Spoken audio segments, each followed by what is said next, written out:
یہ سارا مضمون میں اس کی صحبت سے سمجھا ہوں، کتابوں سے نہیں سمجھا۔ مجھے کتابیں زبانی یاد تھیں، میں کتابوں کا حافظ تھا، لیکن اللہ کی قسم میں مضمون کتابوں سے نہیں سمجھا، یہ میں اس بندے کی صحبت سے سمجھا کہ اخلاق سیکھنے پڑتے ہیں۔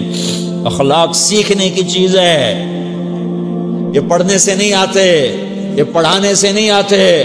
ممکن ہے بخاری پڑھانے والا بد اخلاقی کے انتہا پر ہو، بخاری پڑھنے والا بد اخلاقی کے انتہا پر ہو، کہ یہ چیز پڑھنے سے نہیں آتی، سیکھنے سے آتی ہے۔ پڑھا، کتابیں زبانی یاد کی، چٹائیوں کے ساتھ سل کے بیٹھ کے پڑھا، نہیں سمجھ میں آئے، ایک ہستی کو دیکھا، ایک اخلاق والے کو دیکھا، اس کے ساتھ چند صبحیں گزریں، چند شامیں گزریں جو میری زندگی کا سب سے قیمتی اثاثہ ہیں، تو پھر مجھے پتا چلا کہ اخلاق کسے کہتے ہیں، اور اخلاق بھی سیکھنے کی چیز ہے، اور اخلاق ہی انسانیت کا نام ہے۔ بد اخلاقی ہے تو انسانیت نام کی شے کوئی نہیں۔ میرے رب کو زیادہ تسبیحات کی ضرورت نہیں ہے، یوں ممبر پہ بیٹھ کے لمبی تقریروں کی میرے رب کو زیادہ ضرورت نہیں ہے۔ بچھ جاؤ، پٹ جاؤ، مٹ جاؤ، لٹ جاؤ، اور اللہ کے دربار میں اونچا مقام پالو۔ لوگوں کی سہنا سیکھ لو، لوگوں کے زخم سہنا سیکھ لو، لوگوں کی لگائے ہوئے نشتر، لوگوں کے لگائے ہوئے زخم چھوڑ دو رسنے کے لیے، چھوڑ دو گھاؤ بننے کے لیے، چھوڑ دو انہیں گہرا ہونے کے لیے۔ یہ جتنے گہرے ہوں گے اتنا تم اللہ کو محبوب نظر آؤ گے۔ تو بچا بچا کے نہ رکھ اسے، تیرا آئینہ ہے وہ آئینہ کہ شکستہ ہو تو عزیز تر ہے نگاہ آئینہ ساز میں۔ اسے ٹوٹنے دو، اسے ٹوٹنے دو، توڑنے والوں کو کہہ دو آ جاؤ ادھر آ ستمگر، ہنر آزمائیں تو تیر آزما، ہم جگر آزمائیں۔ لوگوں کو بولنے دو، عورتوں کو بولنے دو، تم سنتی جاؤ اور سہتی جاؤ اور پیتی جاؤ اور اف نہ کرو اور آہ نہ کرو۔ تم وقت کی رابعہ بصری ہوگی، تم وقت کے جنید بغدادی ہوگے۔ بڑے بڑے مجاہدوں والے اور بڑے بڑے بڑے بڑے عبادات والے، بڑے بڑے عبادات کے قطب مینار، اللہ کی قسم تمہاری گرد نہیں چھو سکتے، تمہاری گرد کو نہیں پا سکتے۔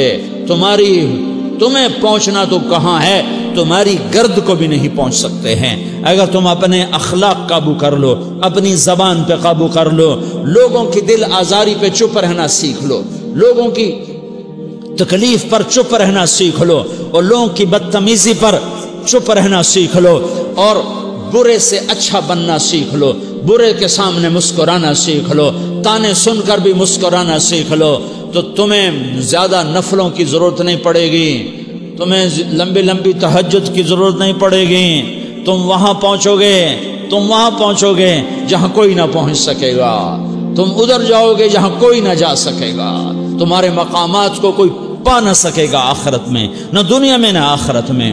اپنے اخلاق بناؤ، اپنی آخرت کو بنانا ہے تو اس نفس کو پاکیزہ کرو۔ یہ نفس پاک ہوتا ہے دو باتوں سے، ایک عبادات سے، ایک اچھے اخلاق سے، اور یہ غلیظ ہوتا ہے، ناپاک ہوتا ہے عبادات کو چھوڑنے سے اور بد اخلاقی کا شکار ہونے سے۔ بد اخلاقی سب سے بڑی غلاظت اور کبیرہ گناہ سب سے بڑی غلاظت ہے، اور عبادات سب سے بڑی خوراک ہے، سب سے بڑی پاکیزگی ہے، اچھے اخلاق سب سے بڑی خوراک ہے، سب سے بڑی پاکیزگی ہے، گناہوں کا چھوڑ دینا سب سے بڑی طہارت ہے۔ یہ کرو گے اللہ تمہیں چمکائے گا، تمہاری دنیا بھی بنائے گا، تمہاری آخرت بھی بنائے گا۔ یہ اخلاق سیکھنے پڑتے ہیں، عبادات کو سیکھنا پڑتا ہے۔ اللہ کے راستے میں جاؤ، اللہ کے راستے میں پھرو، اور اپنے اخلاق بھی بناؤ، اپنا ایمان بھی بناؤ، اپنے کردار کو بھی بناؤ، اور مرتے دم تک یہ محنت کرتے رہو کرتے رہو کرتے رہو۔ کرتے کرتے موت آ گئی تو جو ادھورا پن ہے اللہ دور کر دے گا، جو ادھورا پن ہے اللہ دور کر دے گا۔ اور کوشش کرو 24 گھنٹے کی زندگی میں اس زبان پہ خیر کے سوا کچھ نہ نکلے۔ تم بے شک فرض نماز پڑھو تسبیحات مسنونہ پڑھو، تو لمبے ذکر نہ کرو، لمبے قرآن نہ پڑھو، لمبے نفل نہ پڑھو، میری ایک مان لو، یہ زبان پہ قابو پالو، اس زبان کو بند کرنا سیکھ لو، اسے ہونٹوں تلے، اسے دانتوں تلے دبانا سیکھ لو، یہ ہونٹوں کے در بند کرنا سیکھ لو۔ یہ مدرسے کے طلبہ نظر آ رہے ہیں، ان کو شیطان کوئی دعوت دے گا شراب پیو، ان کو کوئی شیطان دعوت دے گا کہ جوا کھیلو، ان کو دعوت دے گا غیبت کرو، ان کو دعوت دے گا فلاں کی برائی کرو، ان کو دعوت دے گا اس کے عیب ڈھونڈو اور اس کو چسکے لے لے کر بیان کرو۔ یہ اس گناہ کی مار دیتا ہے، اس میں ایسی مار دیتا ہے کہ نمازیں صاف ہو جاتی ہیں، عبادات صاف ہو جاتی ہیں، علم صاف ہو جاتا ہے، تبلیغ صاف ہو جاتی ہے۔ ہمارے استاد مولانا زار شاہ صاحب رحمۃ اللہ علیہ ہمیں فرمایا کرتے تھے، جب وہ کبھی غیبت کی نفرت بٹھاتے تو فرمایا کرتے تھے تم سب سے زیادہ کمائی کرنے والا طبقہ ہو طلبۃ العلم، لیکن ایک بول بول کر ساری کمائی پہ پانی پھیر دیتے ہو۔ تو میرے بھائیوں چاہے دین والے ہو چاہے دنیا والے ہو، مدرسے والے ہو کالج والے ہو، ایک عبادت کو بناؤ، ایک اپنے اخلاق کو بناؤ، تو اللہ تمہارے ساتھ ہے، دنیا بھی تمہاری ہے، آخرت بھی تمہاری ہے۔ اگر اللہ کو ساتھ نہ لیا اور اس نفس کو پاکیزہ نہ کیا تو یہ جہان بھی برباد ہے، اگلا بھی برباد ہے۔ اسے پاک کرنے کی نیت آج سے نیت کرو کہ اسے انشاءاللہ پاک کرنے کی کوشش کریں گے۔ تو نیت کرتے ہو تو توبہ کی بھی نیت کرتے ہو، تو کہو یا اللہ میری توبہ۔